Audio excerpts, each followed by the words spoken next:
big hello and a warm welcome to all of you amazing and beautiful people out there. Welcome to my channel. In this session, I would be talking about the pain of divine masculine, unhealed divine masculine versus the pain of unhealed divine feminine.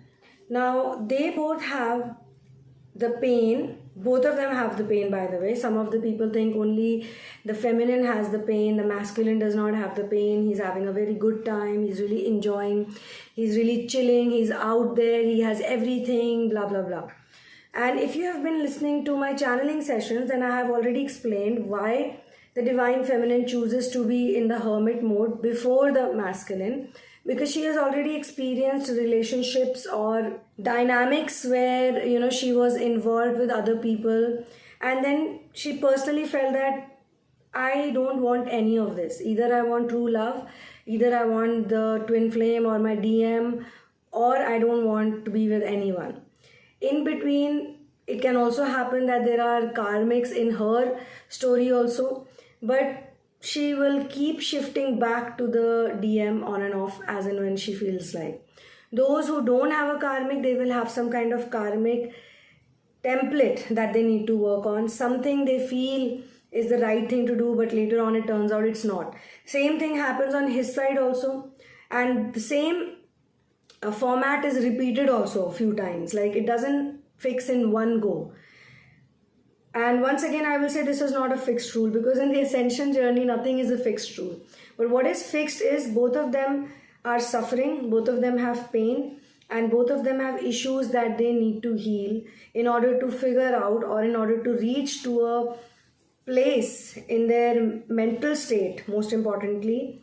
And so they reach the 5D reality that she or him, he or she, they are the only person for me. Like, she would think he's the only one for me, and he would think she's the only one for me. And this is going to be a very organic and very natural process. Till the point they automatically reach to this place, or they naturally, organically reach to this place. They are not forced by anyone. It's not a societal pressure. It's not a family pressure. It's not a domestic, some kind of occupational pressure. It's not money. Nothing materialistic in the world would make them conclude or decide that this is the only one for me, who I feel as if it's my divine partner, is my twin flame.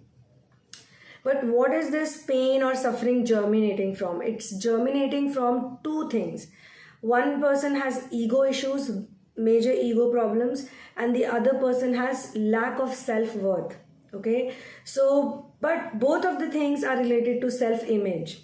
Having too much ego is not a good thing either, because then you'll make decision based on your image in the society, based on the materialistic image, the matrix reality. The decisions are normally made because of that, for the upkeeping of that, and she would be making decisions like chasing, explaining, convincing, please listen to me, I think we can work it out. I mean, too much of it goes into it because she lacks the self-confidence. So too much ego is connected to overconfidence, and lack of self-worth is related to less confidence, lack of confidence. In the twin flame journey, when both realize the temporary nature of everything around them, it can be relationships, it can be people's behavior, it can be their own behavior, it can be their own moods, it can be their own desires. The same divine feminine who's chasing the masculine, in this journey, she also reaches to a point where she doesn't want him at all. She doesn't want to talk to him, she doesn't want to do anything with him, she doesn't even want to think about him. And this is the time when she starts getting detached from him. Because only when she will detach from him, she will realize that she was actually attached to the physical image of him. The physical image of her lover should be like this. So there are 10 points or 50 points, number of points. There is a love list, okay, according to which he should be. Same thing is for him. He's thinking in his head that this is how my lover should be, this is how my partner should be, this is how she should behave, and this is how she should treat me. But both of them realize in the journey, during separation especially, a lot of people ask me why this separation is needed, because they don't have patience and they're too clingy, or they're too attached to the wish fulfillment or the manifestation of the union. they get very upset about the separation phase. But please think about it. If there is no separation phase, nobody is going to do inner work. Everybody is going to be in the comfort zone. Separation is for two reasons. Number one, for the DM and the DF, that they should do inner work. They should focus on their inner work. The DF should raise her self-esteem, self-worth, and the DM should reduce his ego, kill the ego literally. Both of them have an ego, but one person's ego is coming from low self-esteem, lack of self-worth, neglect, being ignored by adults, people not fulfilling promises that were made to her even in childhood, like simple things, small things. If she asked her mother or her father, would you take me to this party? They would say, yeah, we'll take you to the party. But when the time comes and she's prepared for it, she's done everything. Even as a child, she's completely hands-on, and she's done everything so that the adults don't have to be responsible for anything. And just when she's very excited, very happy, she has made plans with all her friends, she's decided what character she would play in the fancy dress competition or this or that, whatever it is. And at the last moment, they will say, it's not happening, I have something to do, and if she cries or if she retaliates, they will scold her, even slap her or punish her, reprimand her in some way or the other, that why are you even demanding? Why don't you understand that our work is more important?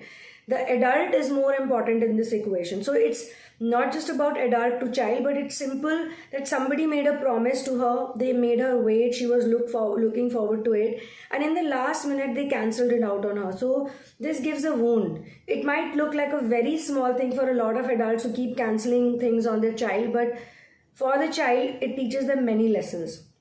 One of the key lessons in the ascension journey is commitment and loyalty. The feminine learns the lessons of loyalty and the masculine learns the lessons of commitment. He was actually treated like a prince, and anything that he would ask for, anything that he would need, it would be just given to him on a platter, and he was pampered a lot. This is the reason why the ego becomes bigger. Because a person is told that you're very privileged, you're very amazing, whatever you want, you'll get it.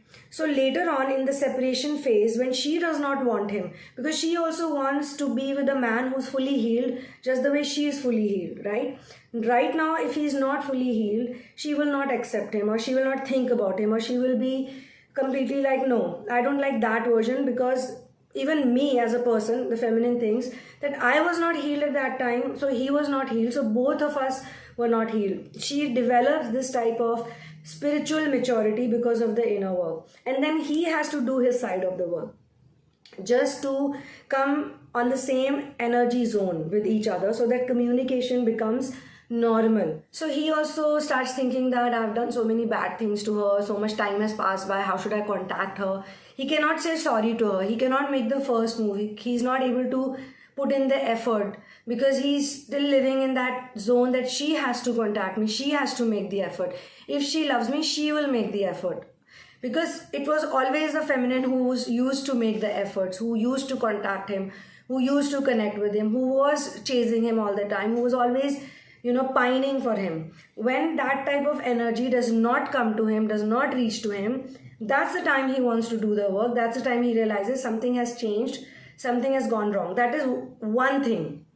Second situation is, the universe is also trying to protect the feminine and masculine from destroying each other. Now, a lot of people don't understand that if two unhealed people who are on the ascension journey, if they don't separate, they can kill each other with their energy. The intensity is too high. So two people, both of them are in toxic energies, both of them are too attached with each other. They cannot let go of each other, they cannot do the inner work, they cannot separate, because even the masculine is not that stubborn. It's very important for the masculine to also be stubborn and tell her that I don't want to be with you. That's it. I need my own space, I need my own time. Even if she feels bad, because later on, this stubbornness or this decision making of him is going to break her heart, give her a soul shock. And because of that soul shock, she is going to do inner work. And then later on, because of her inner work, he is going to do his inner work. So you have to understand that this is all linked, and this is universe's way of protecting them from their own toxic energies, from their own anger, madness, frustration. because they need to heal fully, only then they can come together. That's the rule of twin flame ascension work. On that note, I would sign off from this session. Thank you so much for being here with me. I hope you realize how important surrendering is if you are on my channel, and you know that this is one of the key to the ascension, key stage also of the ascension work. And separation is a gift. Separation can be a gift. Only when you harmonize, when you start harmonizing, when you reach that level of harmonization, illumination, and for some people 5D union also, and for many people even in surrender stage, they start feeling a lot of peace, independence, love. They start understanding this process. Earlier they were fighting against the process, or they were scared of this process. Later on, after surrender, they will start realizing it. And then in the next 2 stages, they will realize, wow, what a great thing it was that I was separated. If I was not separated from my DM or my DF, my life would have just been like so many people. I would have been in a limbo. I would have been in suffering energies, waiting energies. They don't serve me. They would not have served me, and I would not have reached here. So singularity will make you love everything. Singularity will put you in the present moment. Every time you will be present.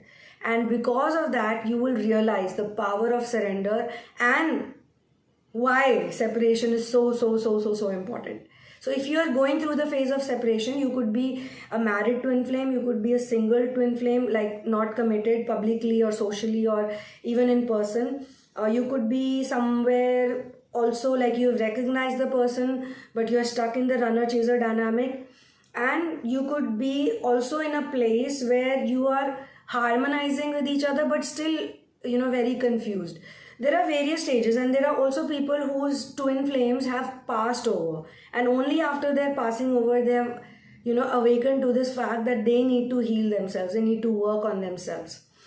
So on that note, I would be closing this session. Thank you so much for being here with me. One love and peace out.